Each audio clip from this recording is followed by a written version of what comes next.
के दुश्मन को भी अपनी जान कहते हैं, हम अपनी जान के दुश्मन को भी अपनी जान कहते हैं। मोहब्बत की इसी मिट्टी को हिंदुस्तान कहते हैं, हिंदुस्तान कहते हैं। जो दुनिया में सुनाई दे उसे कहते हैं खामोशी, जो दुनिया में सुनाई दे उसे कहते हैं खामोशी, जो आंखों में दिखाई दे उसे तूफान कहते हैं। जो ये दीवार का सुराग है साहब, जो ये दीवार का सुराग है, चाइना, अमेरिका, पाकिस्तान साजिशों का हिस्सा है, मगर हम इसे अपने घर का रोशनदान कहते हैं, रोशनदान कहते हैं। परम सम्मानीय सभा में उपस्थित सभी गणमान्य व्यक्ति, मैं शिवानी शिंदे देश प्रेम और राष्ट्र निर्माण के उपलक्ष्य पर अपने कुछ विचार आपके साथ साझा करना चाहती हूँ। आजादी का मतलब वही समझ सकता है जिसने कभी गुलामी की हो। हम सौभाग्यशाली है कि हमने स्वतंत्र भारत में जन्म लिया है।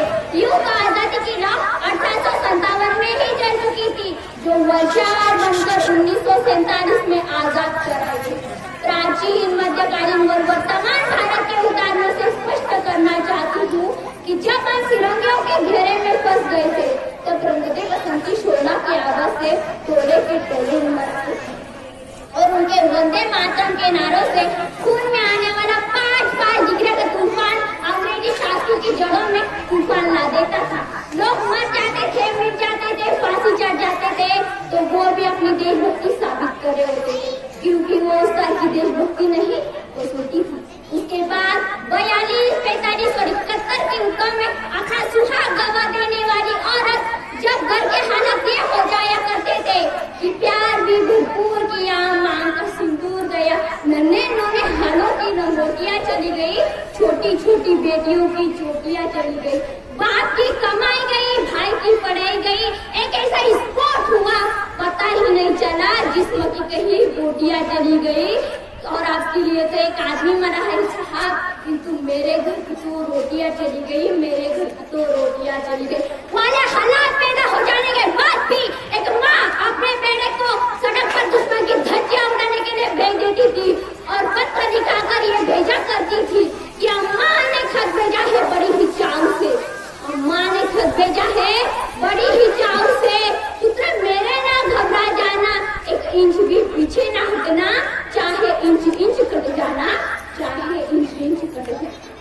तब देश बलिदान मांगता था, तो देश मर जाने को, मिट जाने को, फांसी चढ़ जाने को हटकाते हैं और वही भाई अपने गर्लफ्रेंड के किस्से घर में हंसकर सुनाते हैं। और मैं बता दूं कि महिला सुरक्षा के मामले में हमारे चौथे नंबर पर आते हैं। हम ऐसे समय में जीते हैं जहाँ पर पत्थर के मुहूर्त को लगते हैं 56 बोर और भूखे नंगे तड़पते सो जाते हैं, भूखे नंगे तड़पते सो जाते हैं। मजदूर को मजबूर मत समझिए, गरीब को कान दीजिए, दान नहीं, और दान देने के लिए इच्छुक है तो जीते जी रक्तदान दीजिए और मरने के बाद अंगदान देकर उसे मरते हुए तो जीवन दान दीजिए। वही है सच्ची देशभक्ति, वही है सच्चा राष्ट्रप्रेम। ना ही सरकार मेरी है, ना ही लोग मेरा है, ना ही सरकार मेरी है, ना ही लोग मेरा है, ना ही ये बड़ा सा नाम मेरा है। बस इतनी सी बात का गुरु है मुझे कि मैं भारत की हूँ और ये भारत देश मेरा है और ये भारत देश मेरा है, और ये भारत देश मेरा है। परंतु एक वैचारिक बीमारी हमारे समाज में मुझे नजर आती है।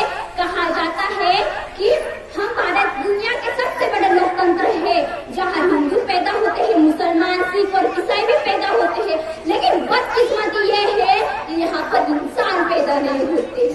और मेरे विचारों में है न हिंदुओं की जरूरत है न मुसलमान की जरूरत है, न हिंदू की जरूरत है न मुसलमान की जरूरत है, राष्ट्र निर्माण के लिए केवल अच्छे इंसान की जरूरत है, केवल अच्छे इंसान की जरूरत है। जरा सोच कर देखिए, ये पेड़ पौधे और शाखाएं भी परेशान हो जाएंगी अगर परिंदे हिंदू और मुसलमान हो जाएंगे। एक शैक्षणिक बीमारी हमारे समाज में नजर आती है। जिस देश ने पूरी दुनिया पर तक्षशिला और नालंदा देकर के विश्वविद्यालय की बुनियाद रखी, आज सर्वश्रेष्ठ विश्वविद्यालय में हमारा एक भी विश्वविद्यालय खड़ा नहीं होता, जहाँ एक IIT, NIT जैसे शिक्षण संस्थान है, वही दूसरी ओर हमारे देश के गरीबों को बेरोजगारी की जमात पर खड़ा करने के लिए उनके हाथ में सर्व शिक्षा अभियान का झुंझुना पकड़ा दिया जाता है। और मैं बता दूं कि शिक्षा नीति केवल 2 ही तरह की लोगों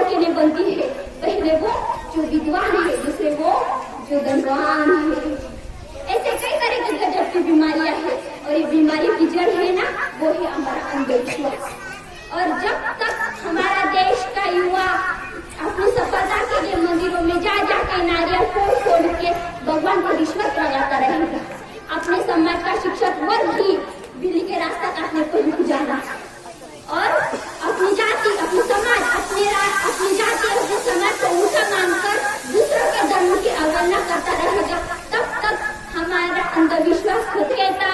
बल्कि मेरे विचारों में है, कोई व्यक्ति अपना काम पूरी ईमानदारी, पूरी मेहनत और पूरी लगन से करे ना, वही सबसे बड़ा देश है। मैं नहीं मानती फेसबुक और व्हाट्सएप के डीपी को 3 रंग में रंगना ही देशभक्ति है। यदि आप कहेंगे कि साल में 2 बार हाथ में तिरंगा लेना ही देशभक्ति है, तो मैं ये पूछना चाहती हूँ कि फुटपाथ पे रहने वाला वो बच्चा ट्रैफिक की छांव में, नंगे पांव में जब तिरंगा बेच रहा होता है, तो उसे आप उसकी देशभक्ति कहेंगे? नहीं, ये उसकी देशभक्ति नहीं, उसके पेट की भूख की शक्ति है जो उसे ऐसा करने पर मजबूर करती है। क्योंकि ना मस्जिद को जानते हैं, ना शिवालयों को जानते हैं, न मस्जिद को जानते हैं, न शिवालयों को जानते हैं। जो पेट के भूखे होते हैं ना, वो सिर्फ भोजन के निवालों को जानते हैं, वो सिर्फ भोजन के निवालों को जानते हैं। अपने परिवार, अपने समाज, अपने देश के लिए समर्पण का भाव है सच्ची देशभक्ति, ताकि हर देशद्रोही समझ सके, अगर तू परिंदा है तो ये शमशान तेरा है, अगर तू परिंदा है तो ये आसमान तेरा है, अगर तू दरिंदा है तो ये शमशान तेरा है। भाईचारे से रहना है तो रहे जमीन पर, वरना ये कब्र भी तेरी है और यही कब्रिस्तान तेरा है और यही कब्रिस्तान तेरा है। एक देशभक्ति तब पहाड़ होती है जब एक बेटा बुढ़े माँ बाप को वृद्धाश्रम के चौखट पर छोड़ाता है।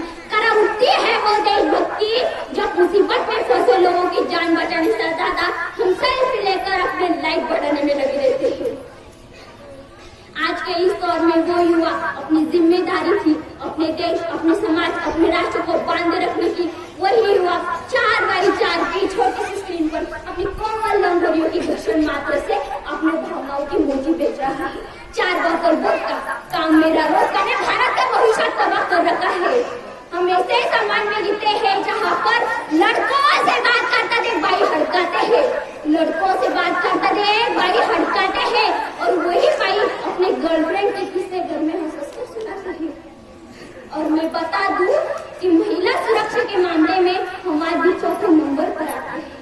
हम ऐसे समाज में जीते हैं जहाँ पर पत्थर के मुहूर्त को लगते हैं 56 बोर और भूखे नंगे तड़पते सो जाते हैं, भूखे नंगे तड़पते सो जाते हैं।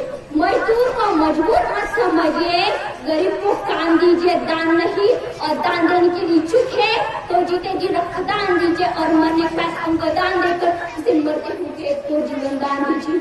वही है सच्ची देशभक्ति।